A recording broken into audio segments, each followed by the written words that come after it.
been able to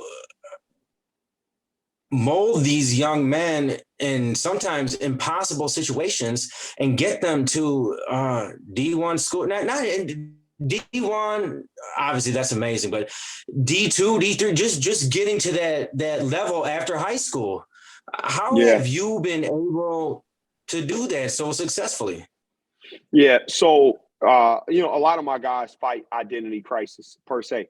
I have one particular kid that his brother was very, very involved with murders and a lot of gang related and drug related incidents where he is now incarcerated. And the younger brother made a decision to not follow his older brother and really just fell in love with the game of football. And it got so bad in his household at one point that he moved in with me. And now he's the starting cornerback at the University of Tennessee.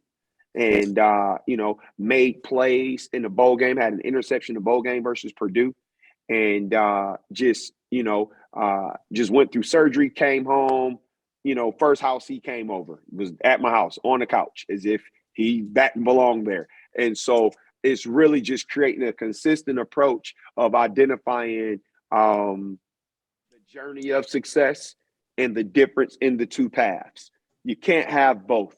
And that's one thing that I really, hang my hat on. You can't be a thug and a ball player at the same time. Those two guys don't know each other. And so I hold my hat to that. And being an African American male in urban communities where most people want to teeter that line of, oh, I'm gonna smoke weed, I'm gonna hang out, I'm gonna party, I'm gonna get into fights and be involved with gang related activity, but I'm going to college. I'm gonna get offers. I'm going to the league. No, you're not. That's so fake. That's so much bull crap. Because you can only do one or the other. You can't have both. I haven't met anyone that was good enough to do both. You know what I mean? Mentally, spiritually, socially, it's impossible. So I tell them vividly exactly what each path is going to look like and what's going to happen if you go down this road versus if you go down this road, which takes a little bit more time. It's going to be a little bit of sweat. There's going to be some days that we cry together. It's going to be some days that you're sore. It's going to be so worth it in the end. And they trust me because they've seen me have a good college football career at Eastern Michigan. They've seen me able to take care of my family. And so they're able to see Black love. They're able to see myself and my wife married with kids, a great family, and able to, bring them inside the household and sit down and have dinner at the dinner table. And they want that. They just never seen it before. It's so rare. So you introduce them to something different and they see, wow, if I do this, I got a chance do what I really want to do instead of me just saying it and it being a dream. I just got a chance of doing it. So now Kamal Haddon actually he said he wanted to go to the NFL. Well, he has another season like what he had this year. He's going to be probably one of the top defensive backs picked in next year's NFL draft. No different than Armarion Smith playing safety at Cincinnati right now. No different than Rook Orororo that plays defensive tackle at Clemson. No different than, any of those guys that I've been able to put out into these schools. No different than Reggie Pearson, who plays safety at Texas Tech.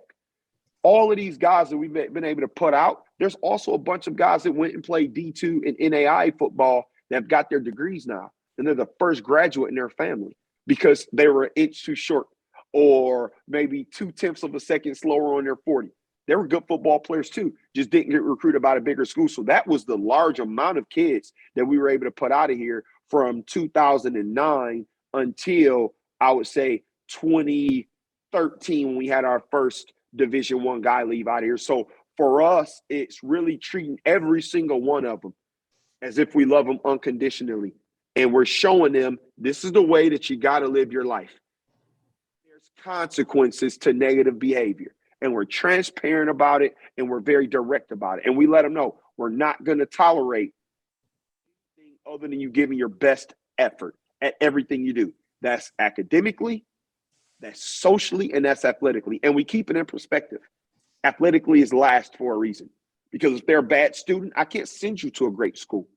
I can't send you to a university. I can't send you anywhere. If you're a bad person, I can't send you anywhere because you're going to affect my name, my reputation, our reputation, which now is going to hinder the next ball player that may want an offer from that school, is going to hinder him from being able to go there. So that's what it's really about. It's really, you got one time to create a great impression.